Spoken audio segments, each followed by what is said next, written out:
Hi hello friends, welcome to my channel. ಇವತ್ತು ನಾನು ನಿಮಗೆ ಸ್ಲೀವ್ಲೆಸ್ ಬ್ಲೌಸ್ ಹೇಳ್ತಾ ಇರೋದು. ಪ್ರಿನ್ಸಸ್ ಕಟ್ ಸ್ಲೀವ್ಲೆಸ್ ಯಾವ ಥರ ಡ್ರಾಫ್ಟ್ ಮಾಡಬೇಕು ಅಂತ. ಮೆಜರ್ಮೆಂಟ್ಸ್ ನಾನೆಲ್ಲ ಸ್ಕ್ರೀನ್ ಮೇಲೆ ನಿಮಗೆ ಕೊಟ್ಟಿದ್ದೇನೆ. ಇದು 34 ಚೆಸ್ಟ್ ರೌಂಡ್ ಬ್ಲೌಸ್ ಲೆಂತ್ದು, ಅಂದರೆ ಬ್ಲೌಸ್ ಸೈಜು. ಸೊ ಫಸ್ಟ್ ನಮಗೆ ಬೇಕಾಗಿರೋದು ಫುಲ್ ಲೆಂತ್ 14.5 ಇದೆ. ಸೊ ಇದು ರೆಡಿ ನಾನು ಮೆಜರ್ಮೆಂಟ್ ಹಾಕಿರೋದು ನಿಮಗೆ. ಸೊ 13.5 ಅವ್ರದ್ದಿದೆ, ನಾನು 1 ಇಂಚ್ ಎಕ್ಸ್ಟ್ರಾ ಮಾಡಿ ತೊಗೊಂಡಿರೋದು. ಸೊ ಆಮೇಲೆ ನೆಕ್ಸ್ಟ್ ಶೋಲ್ಡರ್ ಮಾರ್ಕ್ ಮಾಡಿ 5 ಇಂಚ್ ಹಾಕ್ಕೊಂಡು, ಯಾಕೆಂದರೆ ಇದು ನೆಕ್ ಡೀಪ್ ಇರೋದ್ರಿಂದ 5 ಇಂಚ್ ಶೋಲ್ಡರ್ ಸಾಕಾಗುತ್ತೆ. So chest round 8.5 plus 2.5 inch margin ಹಾಕಿ ಈ ಥರ ಡ್ರಾಫ್ಟ್ ಮಾಡ್ಕೊಳ್ಳಿ. ಸೊ ಇದು ಎಕ್ಸ್ಟ್ರಾ ಮಾರ್ಜಿನ್ ಲೈನು. ಸೊ ಆಮೇಲೆ ಶೋಲ್ಡರ್ ಅವ್ರಿಗೆ ಶೋಲ್ಡರ್ ಪಟ್ಟಿ ಏನಿರುತ್ತಲ್ಲ, ಅವರು ತೆಳ್ಳಗೆ ಬೇಕಂತಂದು ಹೇಳಿದ್ದಾರೆ. ಸೊ 2 ಇಂಚ್ ಬೇಕಂತ ಹೇಳಿದ್ದಾರೆ. ಅದನ್ನು ಮಾರ್ಕ್ ಮಾಡಿಕೊಂಡು ನಾನು ಅಪೆಕ್ಸ್ ಪಾಯಿಂಟು ಮೇಲಿಂದ 9.5ಗೆ ಮಾರ್ಕ್ ಮಾಡಿ, ಸೊ ಟಕ್ಸ್ ಯಾವ ಥರ ಅಂದರೆ ಪ್ರಿನ್ಸಸ್ ಕಟ್ ಯಾವ ಥರ ಫ್ರೇಸ್ ಮಾಡೋದು ಅಂತ ತೋರಿಸ್ತಾ ಇರೋದು. ಸೊ ಅದು 1.5 ಏನು ಇಂಚ್ ಇದೆಲ್ಲ ಮೇಲೆ ಡ್ರಾಫ್ಟ್ ಮಾಡ್ಕೊಳ್ಳಿ, 1/2 ಇಂಚ್ ಈ ಸೈಡು. ಸೊ ಈ ಶೇಪ್ ಯಾವ ಥರ ಕೊಟ್ಟಿದೆ ಆ ಥರ ನೀವು ಡ್ರಾಫ್ಟ್ ಮಾಡ್ಕೊಳ್ಳಿ. ಇಲ್ಲಿ 1/2 ಇಂಚ್ ಒಳಗೆ ಹೋಗ್ಬಿಟ್ಟು ಆರ್ಮ್ ಹೋಲ್ ಶೇಪ್ ಕೊಟ್ಕೊಳ್ಳಿ. ನಿಮಗೆ ಆರ್ಮ್ ಹೋಲ್ ಶೇಪ್ ಕರೆಕ್ಟ್ ಬರ್ತಾ ಇಲ್ಲ ಅಂತಂದರೆ ಫ್ರೆಂಚ್ ಕರ್ವ್ ಹೇಗೆ ಯೂಸ್ ಮಾಡೋದು ಅಂತ ಹೇಳ್ತಾ ಇದ್ದೀನಿ, ಆ ಥರ ಮಾಡಿ ಫ್ರೆಂಚ್ ಕರ್ವ್ ಯೂಸ್ ಮಾಡಿಕೊಂಡು ಕೂಡ ನೀವು ಶೇಪ್ ಕೊಟ್ಕೋಬೋದು. ಅದಾದಮೇಲೆ ಅದು ಪ್ರಿನ್ಸಸ್ ಕಟ್ ಏನಿದೆಲ್ಲ ಅದು ಅಟ್ಯಾಚ್ ಮಾಡ್ಬೋದು, ಜಾಯಿನ್ ಮಾಡಿ. ಫ್ರಂಟ್ ನೆಕ್ 6.5 ಇಟ್ಕೊಂಡಿದ್ದೀನಿ. ಸೊ ಅವ್ರು ಲೀಫ್ ನೆಕ್ ಹೇಳಿದ್ದಾರೆ ಫ್ರಂಟ್ ಡ್ರಾಫ್ಟಿಂಗು. ಸೊ ಯಾವ ಥರ ಈ ಥರ ಕೆಳಗಡೆ ಏನಿದೆ ಅಲ್ಲ, ನಿಮಗೆ ನೆಕ್ ಬ್ರಾಡ್ ಬೇಕು ಅಂತಂದರೆ 2.7 ಮಟ್ಟ ಮಾಡಿಕೊಂಡು ಶೇಪ್ ಕೊಟ್ಕೊಳ್ಳಿ. ಸೊ ಈ ಥರ ಪ್ರಿನ್ಸಸ್ ಕಟ್ನೂ ನೀವು ಅಟ್ಯಾಚ್ ಮಾಡ್ಕೊಳ್ಳಿ. ಇದು ಫ್ರಂಟ್ ಪಾರ್ಟ್ ಆಯಿತು. ಸೊ ಬ್ಯಾಕ್ ಪಾರ್ಟಿಗೆ ಅದಕ್ಕೆ ಆಪೋಸಿಟ್ ಹಾಕ್ಕೊಳ್ತೇನೆ ನಾನು, ಯಾಕೆಂದರೆ ಇದು ಲೈನಿಂಗ್ ಫ್ಯಾಬ್ರಿಕ್ ಮೇಲೆ ಮಾಡ್ತಾ ಇರೋದ್ರಿಂದ. ಸೊ ಅದಕ್ಕೆ ಆಪೋಸಿಟ್ ಹಾಕ್ಕೊಂಡ್ರಿ ಅಂತಂತಂದರೆ ನಿಮಗೆ ಬಟ್ಟೆ ಒಂದು ಸ್ವಲ್ಪ ಸೇವ್ ಆಗುತ್ತೆ.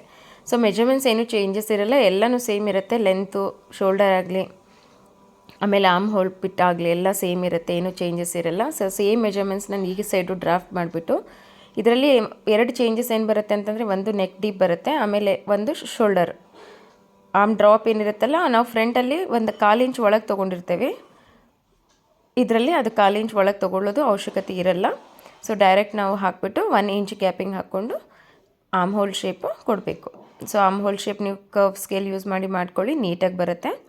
ಸೊ ಆಮೇಲೆ ನೆಕ್ ಡೀಪ್ ಏನಿದೆ ಅಲ್ಲ, ಅವ್ರದ್ದು 10.5 ಇತ್ತು. ಸೊ ಅದ್ರ ಪ್ರಕಾರ ನಾನು ಮಾಡಿ, neck broad ಬೇಕಂತಿದ್ದಾರೆ, 3 inch ತೊಗೊಂಡಿದ್ದೇನೆ.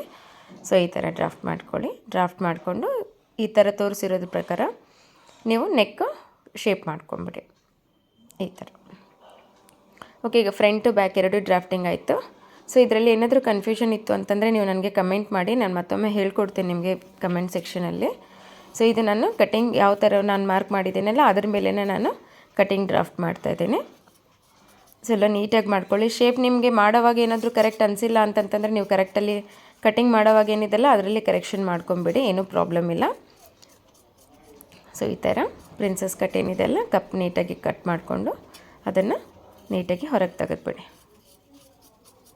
So same back ಡ್ರಾಫ್ಟ್ನು ಕಟಿಂಗ್ ಮಾಡ್ಕೊಳ್ಳಿ. ಸೊ ಇದು sleeveless princess cut blouse pattern ಆಗಿರುತ್ತೆ.